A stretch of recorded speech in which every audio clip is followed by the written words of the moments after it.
دوست کو بھی کھلاتا ہے دشمن کو بھی. اس کا جتنا بڑا منکر ہو رزق اسی کا کھاتا. موسیٰ علیہ السلام نے خدا سے عرض کی تھی خدا بندہ 2 دن کے لیے فرعون کا کھانا بند کر دے, اسے پتہ چل جائے کہ رب تو ہے یا یہ ہے. اب آدھے موسیٰ وہ بندہ ہونا بھول گیا ہے, میں رب ہونا کیسے بھول.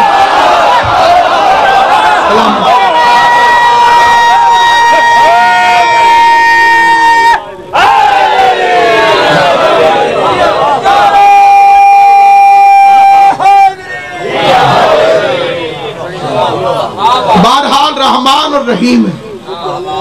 ابراہیم علیہ السلام کے پاس مہمان آیا, حضرت ابراہیم علیہ السلام نے اس کے سامنے کھانا رکھا. کھانا رکھتے ہوئے ارشاد فرمایا بسم اللہ پڑھ. تو اس نے کہا میں نہیں پڑھتا.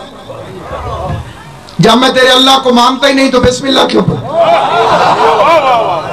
ابراہیم علیہ السلام نے اس کے آگے سے کھانا اٹھا کے کہا دفع ہو جا. جب تو میرے اللہ کو نہیں مانتا تو میرا کھانا کیوں کھاتا. مہمان اٹھ کے چلا گیا, رحمان ناراض ہو گیا. سلامت رہو آباد.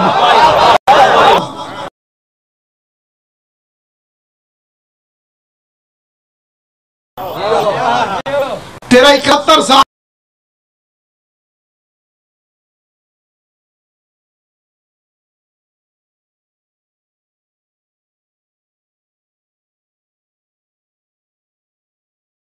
سے بغیر بسم اللہ کے میں اسے رزق کھلا رہا ہوں. آل محمد آپ کو سلامت رکھیں. ایک منزل کی طرف لے جانا چاہتا ہوں قبلہ کعبہ کی دعا سے, لیکن آپ کی بڑی توجہ چاہتا ہوں. اللہ کون؟ رحمان اور رحیم. نبی رحمت للعالمین.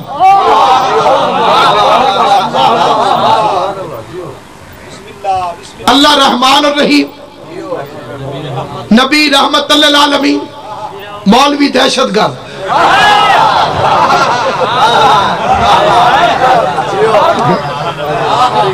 جس کا دین ہے وہ رحمان ہے, جو پہنچانے آیا ہے وہ رحمت للعالمین ہے.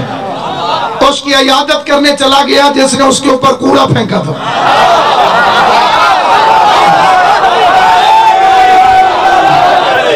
کیونکہ جس کا کلمہ پڑھا ہے اگر اس کی سیرت سے آگاہی نہیں, آگاہی کے بعد پیروی نہیں, تو مسلمان کہلوانے کا حق ہی نہیں. گلی سے گزرتے ہیں عورت کوڑا پھینکتی ہے, یہ تاریخ میں لکھا ہوا ہے. مصطفیٰ پہ نہیں گرتا تھا, یہ قرآن میں لکھا ہوا. جسے میری بات سمجھ آئے ہو میرے ساتھ بول. بوڑھی عورت حضور علیہ السلام پر کوڑا پھینکتی تھی, یہ تاریخ میں لکھا ہوا.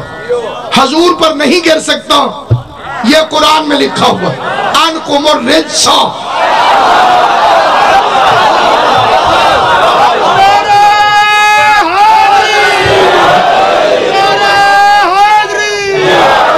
ایک اور فکرہ بھی قبلہ و کعبہ کی موجودگی میں عرض کرتا ہوں. تاریخ میں یہ بھی لکھا ہوا ہے کہ عمر ابن عبد الود کے سینے پر جب حیدر کرار سوار ہوئے, بڑے تم تراک سے مولوی صاحبان لکھتے بھی ہیں, پڑھتے بھی ہیں, بیان بھی کرتے ہیں. شعراء نے بھی بیان کیا کہ اس نے نیچے سے معاذ اللہ مولا علی کے چہرے پر تھوک دیا. قرآن میں لکھا ہوا ہے کہ یہ لعاب علی کے چہرے پہ جا ہی نہیں سکتا,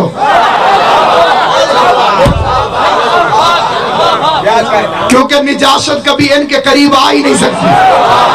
اگلے فکرے پہ وہ بندہ بھی بولے گا جس میں ذرا سا بھی عدل اور انصاف ہو. عدل اور انصاف نہ ہو تو بے شک چپ رہے. یہ جو مورخین لکھتے ہیں, جو مولوی پڑھتے ہیں کہ اس نے لعاب پھینکی دی, اس نے تھوک دیا جی, مولا علی کے چہرے پہ گر گیا, اور اس سے پوچھ کے بتاؤ کہ موت اتنی سخت چیز ہے جو منہ کو خشک کر دیتی ہے. جس کے سینے پہ علی تھا اس کے منہ میں لعاب آیا گا.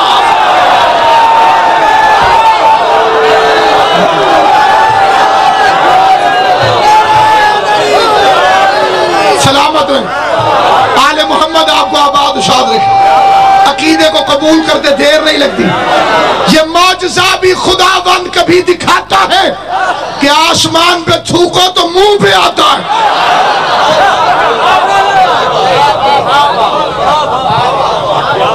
ایک دن نہیں آئی, وہ بڑھیا چھت پر نہیں ہے،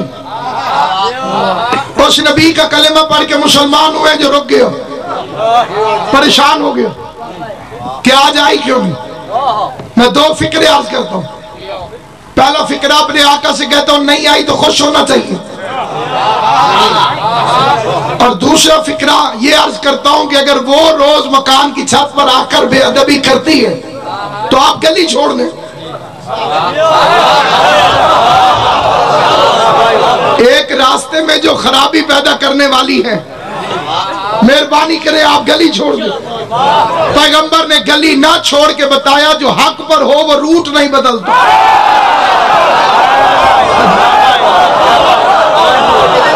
جس نے ہدایت کرنی، جس نے تبلیغ کرنی،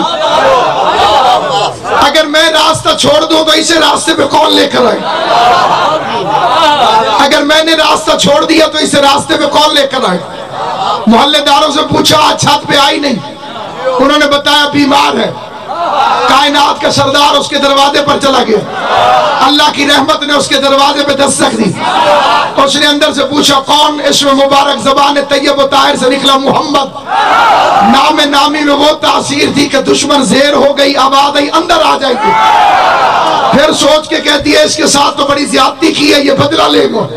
جو بدلہ لینے کے لیے آیا ہو اسے محمد مصطفیٰ کہتے ہی نہیں، کیونکہ عالم کبھی جاہل سے بدلہ نہیں لیتا، طاقتور کبھی کمزور سے بدلہ نہیں لیتا۔ اور یہ ہے ہمارا نبی کے اندر داخل ہوتے ہی حضور نے دیکھا، پہلی نظر اس کے خشک مشکیزے پہ پڑی، ساقی کوثر نے اس کا مشکیزہ اٹھایا،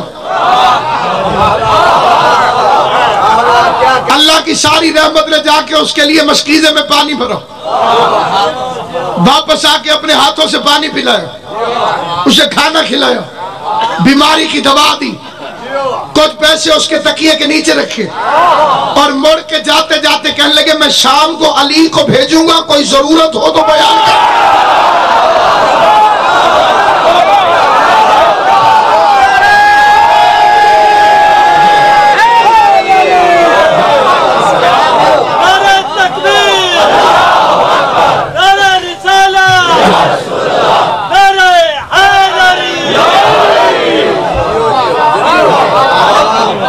سیرت کے حسن میں بھی کائنات ختم اور صورت کے حسن میں بھی کائنات ختم۔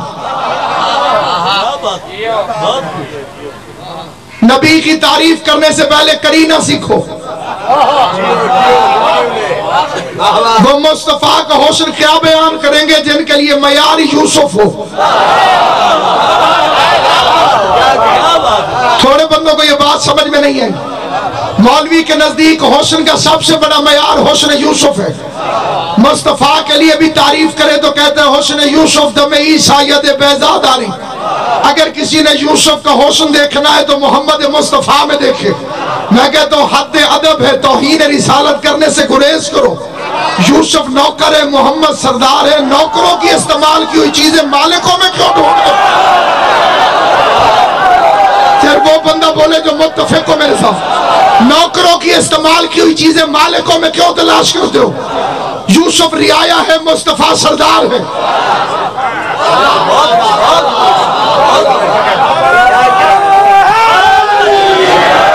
اگر کسی رعایا کے اترے ہوئے کپڑے سردار پہنے تو جو اس کی تعریف نہیں، جس کو پھر بھی سمجھ نہ آئی ہو اس کے لیے آسان فکر عرض کر دیتا ہوں۔ ہر چہرے پر میری نگاہ ہے، جس کا معیار عدل سے اجازت دے وہ میرا ساتھ دے گا۔ جس نے کہا یوسف زیادہ حسین ہے، مصطفیٰ کا حسن جن کی سمجھ میں نہیں آیا قیامت تک ان کے لیے یہ ایک فکرہ کافی ہے۔ یوسف علیہ السلام میں اور میرے نبی کے حسن میں اتنا فرق ہے کہ جس پر زلیخا عاشق ہو جائے اسے یوسف کہتے ہیں، اور جس پر اللہ عاشق ہو جائے اسے محمد مصطفیٰ۔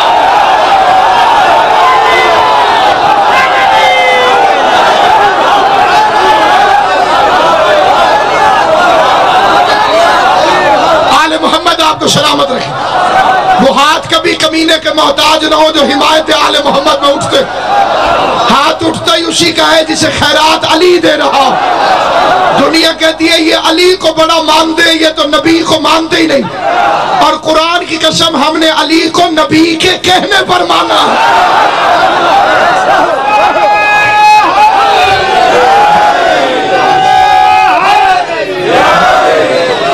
بندے اعتراض کر کے کہتے ہیں جی تم بڑا علی مولا کرتے ہو, مولا علی مولا علی مولا علی مولا علی. سر پہ قرآن رکھ کے بتا علی نے خود کہا ہے کہ میں مولا ہوں. علی نے فرمایا ہوتا پھر ہم نے کہا ہوتا, پھر تو کہتا ہے کہ یہ علی کی مانتے. علی کو مولا قدیر کے حکم سے غدیر کے میدان میں محمد مصطفیٰ نے بنایا.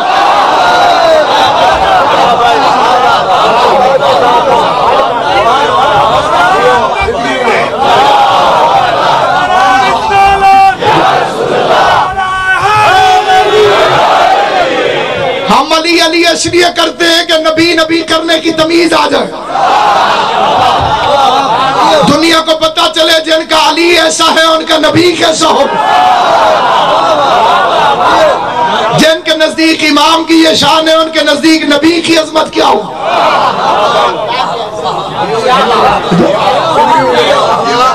اس لیے سامعین گرامی قدر, مولا علی کی کوئی فضیلت ایسی نہیں جو ہم نے نبی کے فرمانے سے نہ مانی. پہلے اجلاس میں, نبیوں کے سلطان میں, اپنوں کے اجتماع میں, رشتہ داروں کی تقریب میں دعوت اسلام پیش فرماتے ہوئے مجمع عام میں کہا تھا میں اللہ کی طرف سے بھیجا ہوا اس کا آخری نبی ہوں. ایکم یعذرنی, کون ہے جو میری بدارت قبول کرے, کون ہے جو میرے ساتھ مل کے بوجھ اٹھائے, کون ہے جو میرا ساتھ دے. جو بندے پڑھے لکھے حضرات تشریف فرمائیں, بے شک جا کے انٹرنیٹ پہ تحقیق کریں.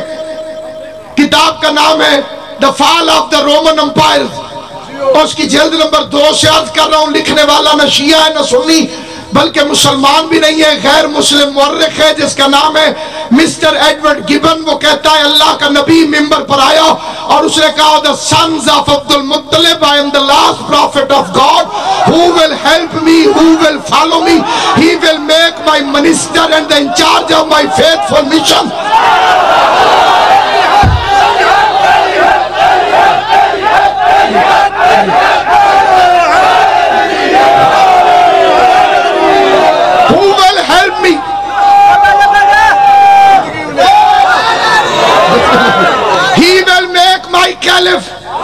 وہ میرا خلیفہ ہوگا, مائی منسٹر, اور میرا وزیر ہوگا, and incharge of my faithful mission, اور میرے اس فیتھفل مشن کا انچارج ہوگا. قرآن کی قسم غیر مسلم کہتے سب چپ تھے, but one child who was 10 years old, لیکن ایک بچہ جس کی عمر 10 سال تھی, and his name was علی, اور اس کا نام علی تھا.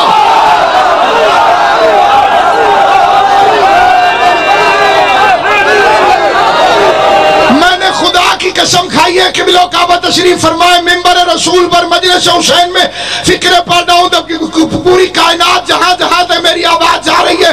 کتاب کا نام پھر لے رہا ہوں, The Fall of the Roman Empire. لکھنے والا مسٹر ایڈورڈ گبن. وہ کہتے سب چپ تھے, but one child who was 10 years old, لیکن ایک بچہ جس کی عمر 10 سال تھی, jumped, وہ اچھلا, and cried, اور اس نے چیخ کے کہا او رسول اللہ, I will help you, I will follow you, I will break the bones of your enemies. میں تیرے دشمنوں کی ہڈیاں توڑ دوں گا.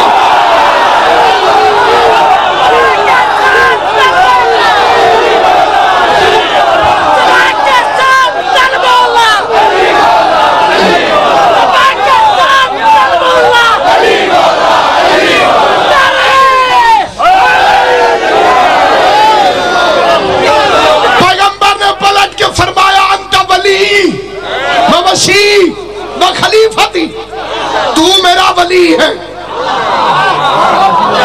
تو میرا وسیع ہے, تو میرا خلیفہ ہے. پیغمبر نے اعلان کر کے کہا لا الہ الا اللہ, علی نے اٹھ کے کہا محمد رسول اللہ۔ سب سے پہلے لفظ یا رسول اللہ علی کی زبان سے نکلو۔ قیامت تک جو بھی نبی کو یا رسول اللہ کہے سمجھنا علی کی سنت پر عمل کرنا۔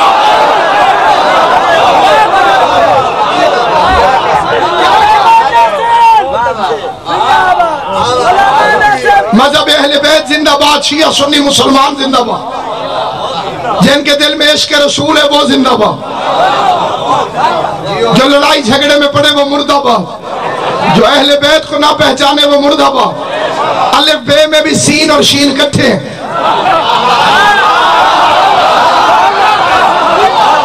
شیعہ اور سنی اسلام کے ایک جسم کے دو بازو ہیں، اسلام کے ایک چہرے کی دو آنکھیں۔ لاہور میں جلسہ ہو رہا تھا، نعرہ لگ رہا تھا شیعہ سنی بھائی بھائی، جلسہ تھا مرزائیوں کے خلاف۔ شیعہ سنی علماء منبر پر تشریف فرما دو، بار بار نعرہ لگتا تھا شیعہ سنی، باقی مجمع کہتا تھا بھائی بھائی۔ ایک مرزائی کھڑا ہو گیا، اس نے نعرہ لگا دیا شیعہ سنی مرزائی بھائی بھائی بھائی۔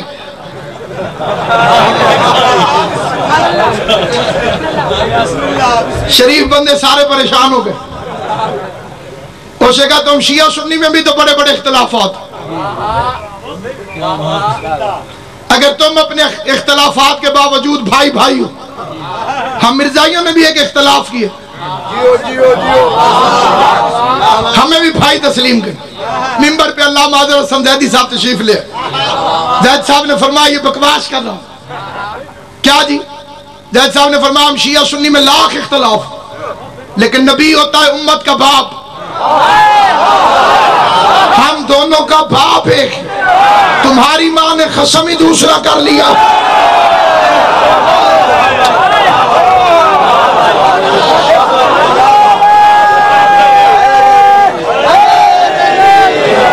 جب تک نبی کی محبت میں کٹھے رہو گے تمہیں کائنات کبھی جدا نہیں کر سکتا،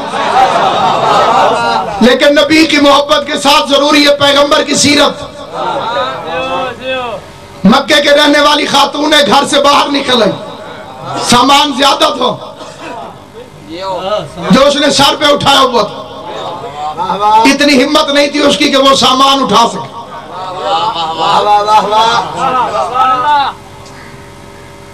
گھر سے نکلتے وقت اسے سوچنا چاہیے تھا میں جو گھر سے نکل رہی ہوں اتنا بوجھ اٹھا بھی سکوں گی کہ نہیں، یہ سوچے بغیر گھر سے نکل رہا۔ راستے میں نبیوں کا سلطان جا رہا، حضور نے فرمایا سامان مجھے دے میں تجھے گھر چھوڑا۔ کیا کہنے اولاد عبد المطلب، سیدوں کا کمال ہی یہی تھا، عورتیں گھر سے نکل آتی تھی پہنچاؤ مدینے والے سید آتے۔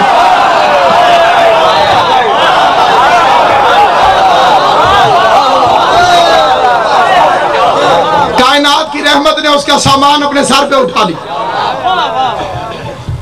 آسان ہو گئی وزن کے ہلکے ہونے کی وجہ سے۔ ہلکے ہونے کے بعد پیغمبر کو نصیحت کرنے لگی تو کسی اچھی ماں باپ کی اولاد،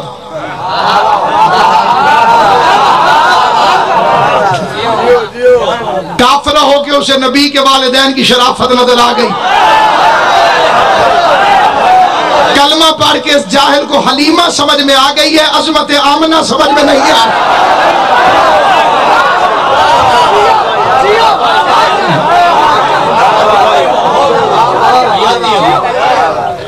مکہ میں ایک جادوگر آیا ہوا ہے، اس سے بچ کے رہنا،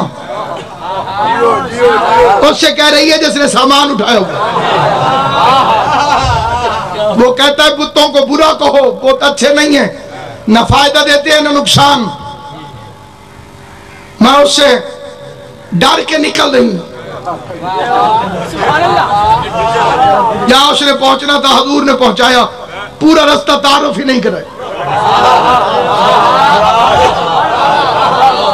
پہلے تو ہو نہیں سکتا لیکن اللہ نہ کرے میں کسی کا سامان اٹھا کے چلوں اور وہ مجھے نصیحت کرے کہ ناصر عباس کی مجلس نہ سننا،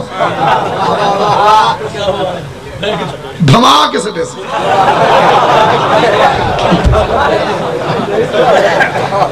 رحمت عالم سامان اٹھا کے جاتا تھا، سامان رکھ کے بھی نہیں بتایا میں کون ہوں، واپس پلٹن لگے، بڑھیا نے کہا نام تو بتا دے گا، محمد میرا نام۔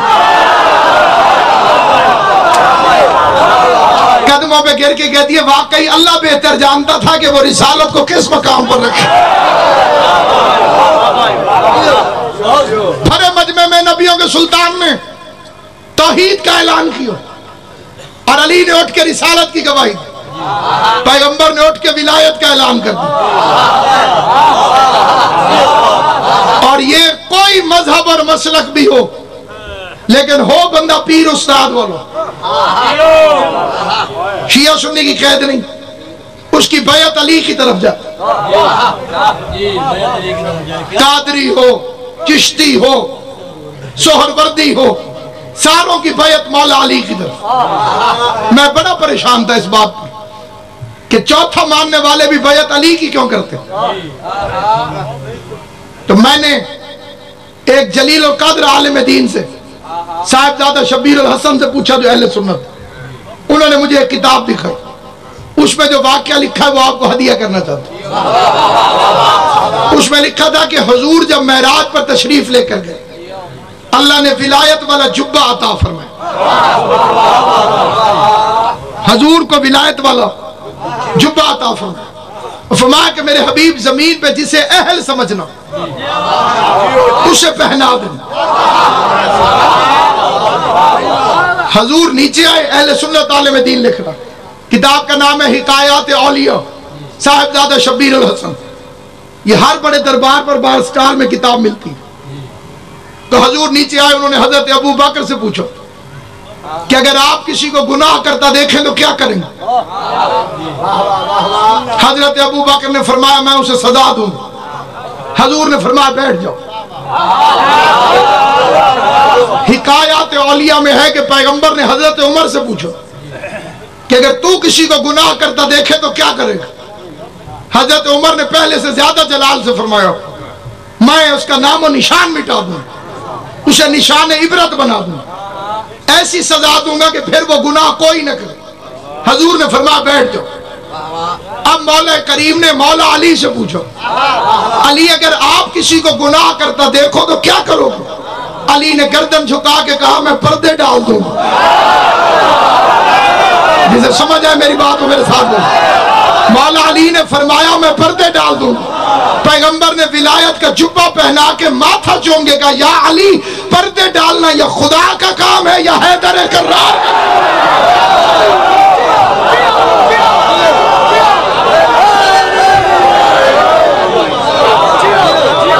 اس لیے کائنات میں کوئی ذی شعور ایسا نہیں جو مولا علی کی ولایت کا منکر ہو. آپ کسی اہل سنت کو قسم دے کے پوچھیں کہ کیا تیرا ایمان ہے کہ علی اللہ کے ولی ہے؟ خدا کی قسم وہ کبھی انکار نہیں کرے گا. وہ کہے گا واقعی علی اللہ کے ولی ہے. اسی کو عربی میں کہتے ہیں علی ولی اللہ.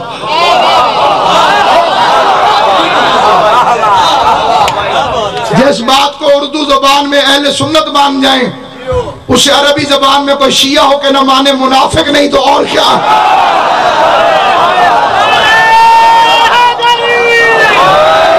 کیونکہ حضور کی رحمت اس کے لیے ہے جو علی کی ولایت کا قائل ہو.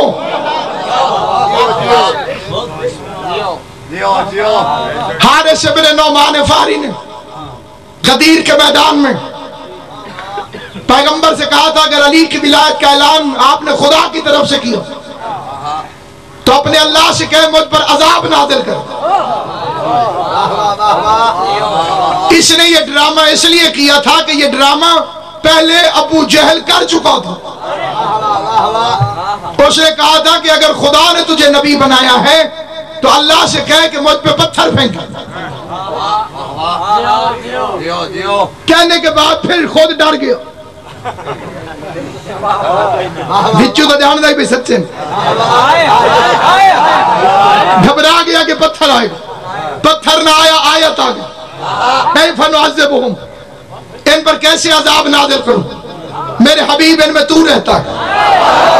جیسے ابو جہل بچ گیا تھا ویسے اسی نے سمجھا انت فیہم، سامنے تو مصطفیٰ کھڑا ہے، کس طرح سے عذاب آئے گا، ولایت سے جان چھوٹ جائے گی۔ ادھر اس نے عذاب طلب کیا، ادھر خدا نے آیت بھی بھیجی، ساتھ میں پتھر بھی بھیجا، سالا سائل بعذاب واقع للکافرین۔ جب کسی سائل نے وہ عذاب طلب کیا جو کافرین کے لیے ہوتا ہے، اور ساتھ میں پتھر نے اسے غرق کر کے اعلان کیا کہ جو منکر ولایت علی ہو وہ رحمت مصطفیٰ سے باہر ہو جاتا۔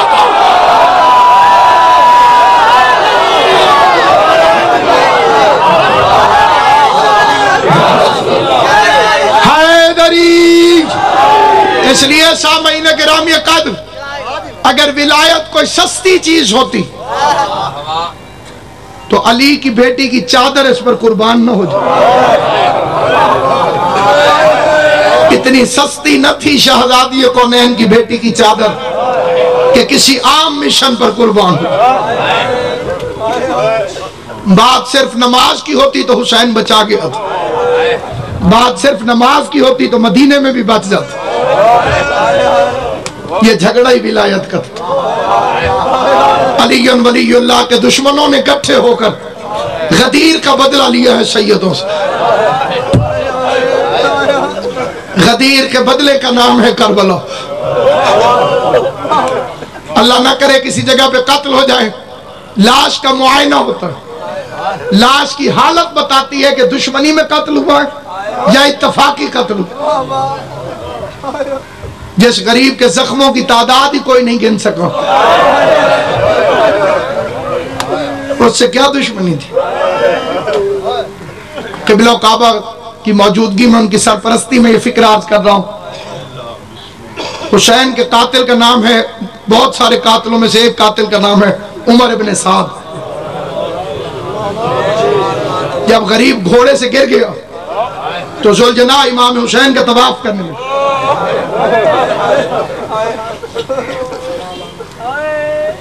تیری وفا پہ سلام۔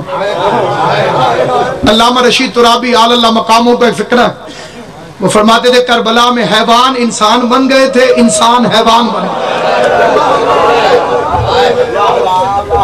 پتھروں کو روکتا تھا کہ غریب کو نہ لگے، تینوں کو روکتا تھا کہ غریب کو نہ لگے، نیزوں کو روکتا تھا کہ غریب کو نہ لگے۔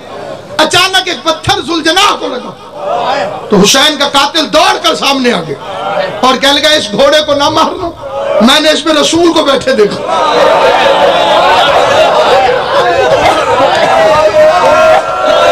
بے قرار بہن خیمے سے باہر نکل رو کے کہنے لگی ابن سعد اس گھوڑے کا حیا کر رہا جس پر رسول کو بیٹھے دیکھا، میرے بھائی کو قتل کر رہا جو خود رسول کے کندھوں میں سوار ہو کے بیٹھے۔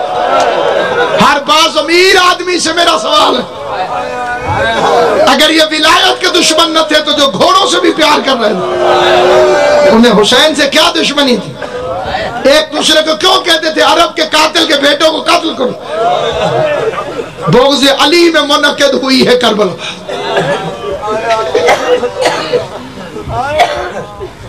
اور یہ فقرہ وہ فقرہ ہے جو میں بالخصوص قبلہ کعبہ غالی حسین نقوی صاحب کی خدمت میں تعزیتاً سبق کے طور پہ سناتا ہوں، سیدزادے کو تعزیت پیش کرنے کے لیے۔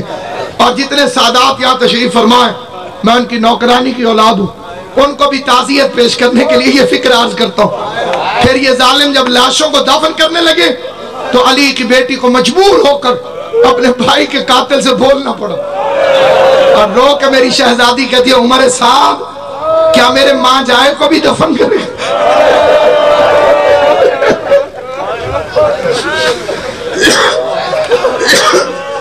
لشکر دفن کر رہا تھا اپنے مقتولین کو،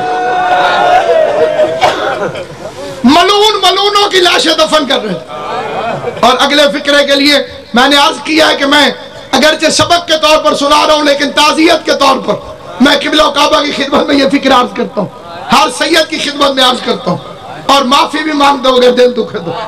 جب علی کی بیٹی نے پوچھا کیا میرے بھائی کو بھی دفن کرے گا، بے غیرت آگے سے جواب دے کے کہتا ہے ہم صرف مسلمانوں کی لاشوں کو دفن